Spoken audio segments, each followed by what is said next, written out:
So let me just give a shout out real quick to Michael Gadsden, who basically let me know about this story and what is taking place. Because as I've told you guys directly on this platform, the fact that the media, right, will play a video of somebody who is quote unquote black or perceived to be black committing a type of crime against the Asian community. They'll play that 24/7 or 48 hours, 72 hours, or they'll play it weekly within a rotation, and they'll just chop it up, mix it up, and add a little bit of seasoning directly to it. And they'll make sure to push that out to give the narrative that, hey, this is what all the black men in the black community are doing. This is what they do when they're around, the Asian community. Be on the lookout, right? But then when it comes to the reflective majority, true Americans, European descendants, pagans, right? When it comes to them committing these crimes to the Asian community, there's both, in a sense, silence by the overall media, and there's especially silence by the Asian community and also by social media as well. Magically, people are blind whenever true Americans happen to commit these crimes. Magically, nobody wants to be outspoken. Nobody wants to throw out hashtags. A field of people don't want to bring awareness and try to start GoFundMe's and, and a variety of different things like that. Because as I told you guys before, if the crime is done by anybody else, it's not going to make sense. But if the crime is done by somebody who is or who sort of is black, right, then that crime is going to make sense, is going to make money, is going to generate revenue, and everybody will be able to profit off of that branding of black man does such and such, such and such, and such and such. Neighbors tell KPIX5 that they feel so safe in this neighborhood, which is just a third of a mile from the Milpitas Police Department, that they often leave their doors unlocked. They never imagined a horrific crime could happen. Milpitas detectives say in this pile of dirt just beyond the barrier wall from North Milpitas Boulevard, a shocking murder happened. The mystery began to unfold for detectives on Monday when they got a call from a relative of the woman who lived in number 18 at the Mobile Lodge of Milpitas. The victim was concerned because she had not heard from the victim for several days. They knocked on the door and checked, but there was no response. The next morning, according to court documents, officers spoke to Micah DeVlette, who lived directly across the street from number 18. He had scratches on his arm and agreed to go to the police station for questioning. When officers obtained a search warrant for DeVlette's house, they found bloody sheets in the trash can, traces of blood in his truck and bathroom. DeVlette was charged with murder, and police dogs located the victim's body in DeVlette's backyard, buried poorly in the dirt. Neighbors in Mobile Lodge were stunned by the development. I was just dumbfounded. How could you, I mean, you see that on TV. You see that on, the crime scene things, but not here. This was unreal. DeVlette has confessed, according to court documents, and told Milpitas PD that the murder happened early Saturday morning, something that lines up for neighbors Wilma and Valfin Guerin. They heard screaming at 4 a.m., but it assumed it was noise from nearby Milpitas Boulevard. Yelling and crying. Crying, yeah. That's what we heard. I don't know where is the voice coming. We thought it's a family trouble. Yes, because there is no help, no, just screaming, and then suddenly crying. Now, I want people to understand that the reason that they did not showcase the fact that this elder woman is a Asian American is because they didn't want to make this seem as if it was some type of a hate crime. The name of the individual, the woman that died, was Tuyet An Pan, right?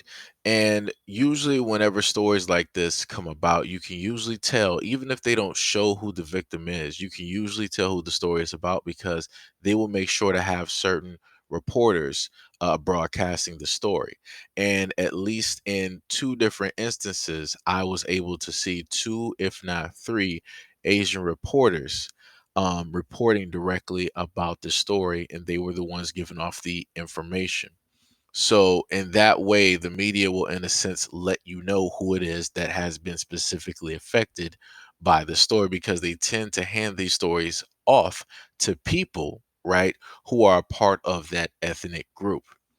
And the other thing with that, as I'm talking to you guys at this moment in time, is that I find it very interesting that nowhere in the story or even in the article are they saying that this is going to be listed as a hate crime or anything like that, knowing the fact that this was a Asian woman who was affected by this and who inevitably ended up losing her life for clearly no reason at all. And this is the main thing that I always state that takes place with the Asian community.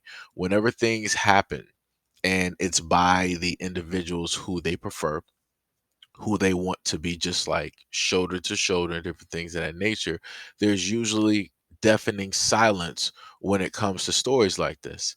Because as one woman basically put it, that whenever, crimes or different things like that happen to the Asian community, they are raised and taught to basically just, leave it alone. They're going to, in a sense, keep their head down because they don't want to bring any more of what took place to happen again, right? And my main thing is that how is it possible that you feel as though that if you may have a variable out there who may be black or look black and they happen to commit a crime against your people, right? Against your families, magically you're outspoken and social media is directly outspoken. But magically, when it is somebody who was a part of the reflective majority, a European, a Columbuser, right? An immigrant themselves, right? Magically, when it's one of them and they commit these atrocities, these horrendous acts towards your people, your family, your community, there is utter deafening silence on your end. That to me is a problem, and that speaks volumes on why it is that the Asian community goes through a lot of the hate and the discrimination and a lot of the other crimes that take place, because they will decide that, oh, we're going to speak up on this, but when it comes to another group, we're not, we're going to let it be what it's going to be. We'll try to handle it, a different way.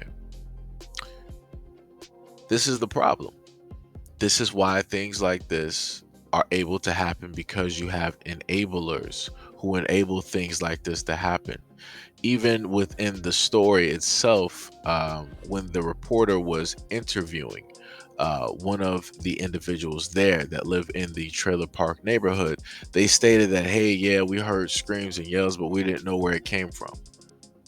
So at no point in time, I'm pretty sure not only you heard this, but other people have heard it as well, which means that they are accustomed, right, to hearing this type of violence take place in that community, so much so that nobody was like, all right, well, let's call the police.